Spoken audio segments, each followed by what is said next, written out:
Hello everyone and welcome to another video tutorial from your channel ADI Byte.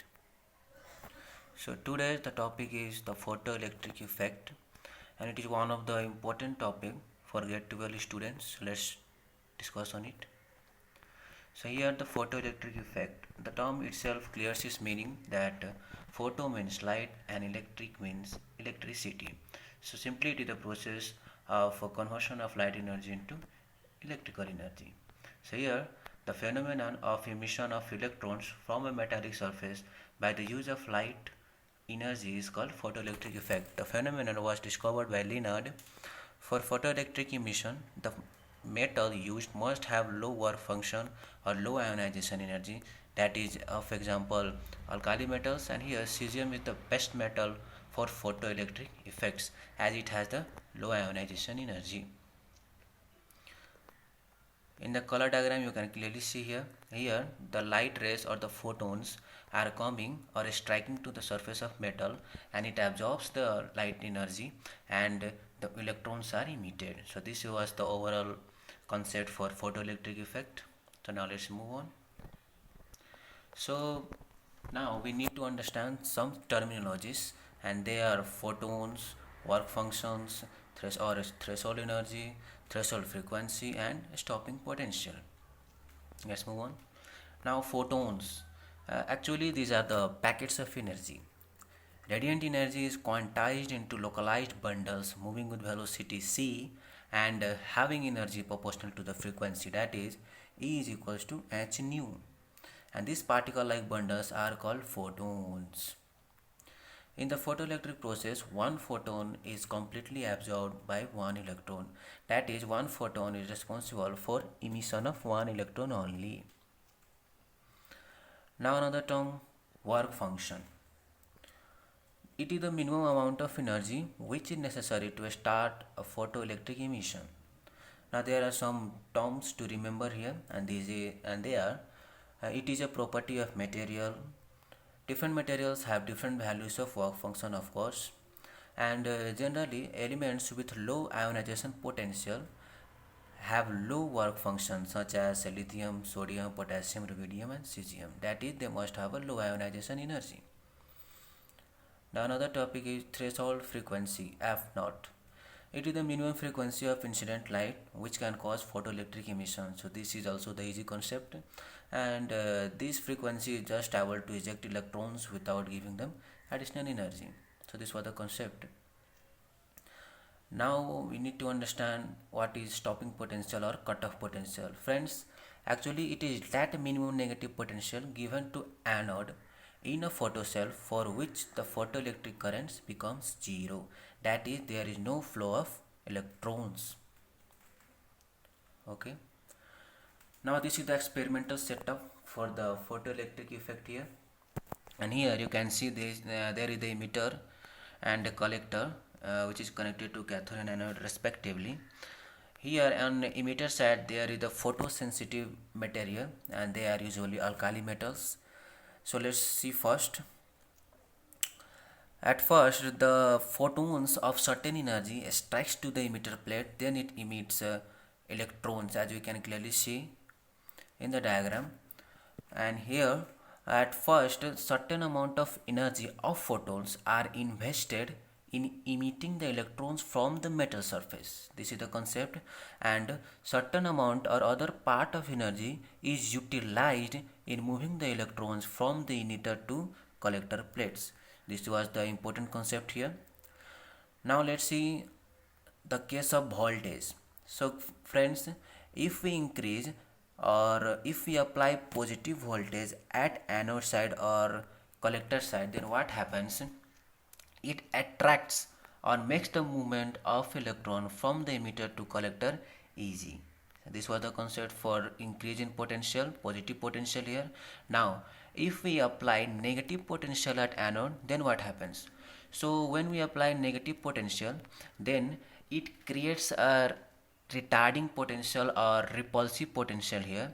So due to that the electrons are repelled so that they can't reach from the emitter to collector plate here. So thus there is no net flow of electrons, so there is no charge, and thus the photocurrents become zero. So this was the concept, guys. So now let's move on. Now what are the experimental results? At large values of potential, the current reaches a maximum value. All the electrons emitted at emitter are collected at collector side. The maximum current increases as the intensity of the incident light increases. Means the number of photon increases, then the current also increases. This was the concept. Now let's see, when voltage is negative, the current drops, as we have already discussed as a stopping potential here. When potential is equal to or more negative than V naught, the current is zero. Okay. Now let's see this graph plot of current versus applied voltage here. So as we can clearly see, if we increase the positive voltage or potential, then the current gradually increases. As you can see, the current increases and the value of current increases, but up to a certain limit only. After to that, the current becomes steady, and also we can say constant, and this steady or constant current is said to be a saturation current. And now if we apply negative voltage, that is V naught, then what happens, the current gradually decreases and becomes zero, and this voltage where the photo current becomes zero is said to be the stopping potential. Very clear term, guys. Now let's see another term here. If we increase the intensity, then what happens?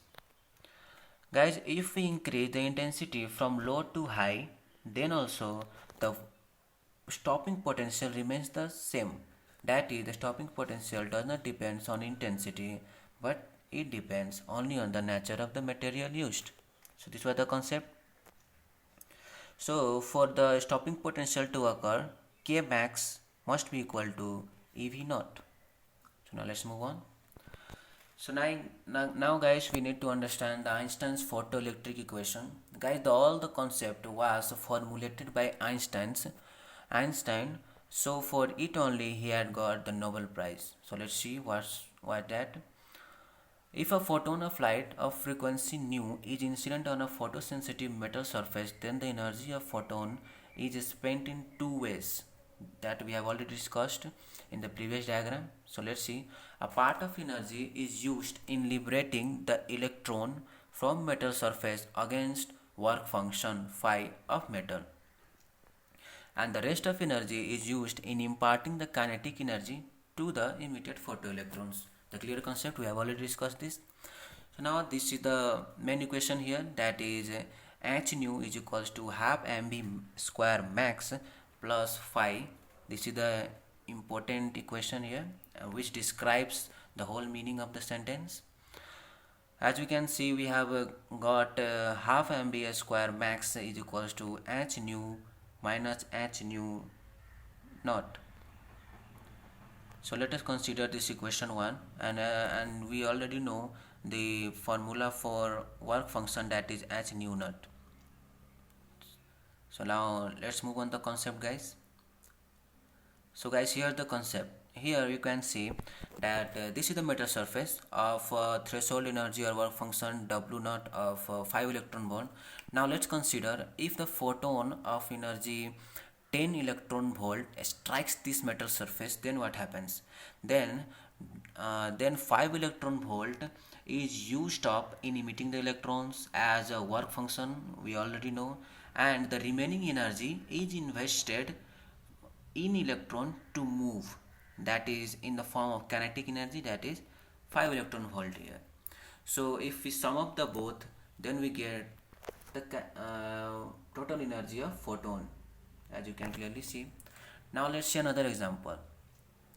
Now let's increase the energy of photon, then what happens? If we increase the energy of photons, then the work function as it is same for the metal, but the kinetic energy is here increased, that is 10 electron volt.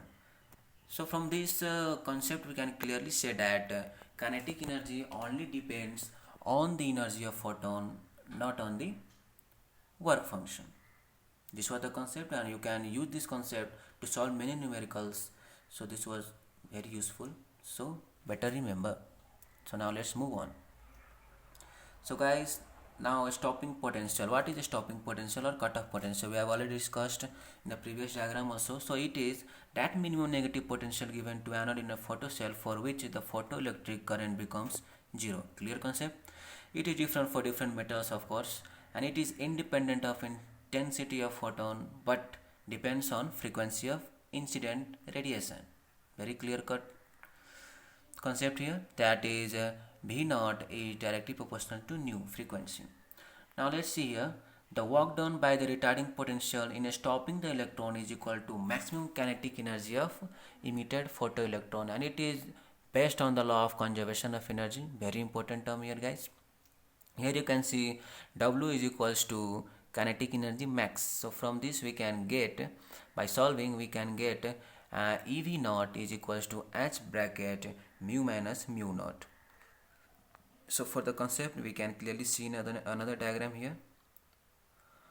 So here in the diagram you can clearly see here, as I have mentioned, for the stopping potential the work or the work done by the retarding potential must be equal to the kinetic energy here. So guys, for the stopping potential to occur, that is for the photocurrent to become zero, the electron coming from the emitter must be opposed or must be stopped totally by the retarding potential applied or negative potential applied at anode. So this was the concept for stopping potential. So now let's move on. So now guys, as this equation we have already discussed, so here we can compare it with the general equation of straight line or linear equation, that y is equals to mx plus c. So from this diagram we get the value of slopes and y-intercept as well. So in the graph plot between stopping potential and frequency, you can see that this intercept is our threshold frequency, and this y-intercept is h nu naught by e, as we have already got from there, and the y-intercept is negative here, so it is plotted at negative y-axis. So from graph we can get the value of slope tan theta from this angle, and from line equation we can get the value of slope as h by e from this equation. So by solving this we can get the value of h as e is equals to tan theta, and after calculation the Millikan concluded the value of h as 6.625 into 10 to the power minus 34 joule second, and in this way Millikan verified the experiment. Millikan verified by putting the value of electron, as he had already got the value of electron from his own experiment or Millikan's oil drop experiment. In this way the value of Planck's constant came the same, that is 6.625 into 10 to the power minus 34, which concluded that the photoelectric emission or photoelectric effect experiment was successful and it is valuable. So guys, this was the overall concept for photoelectric effect, and I hope that you got the concept of photoelectric completely now. So now if you have any problem, then you can comment in the comment section here. So for today this much only.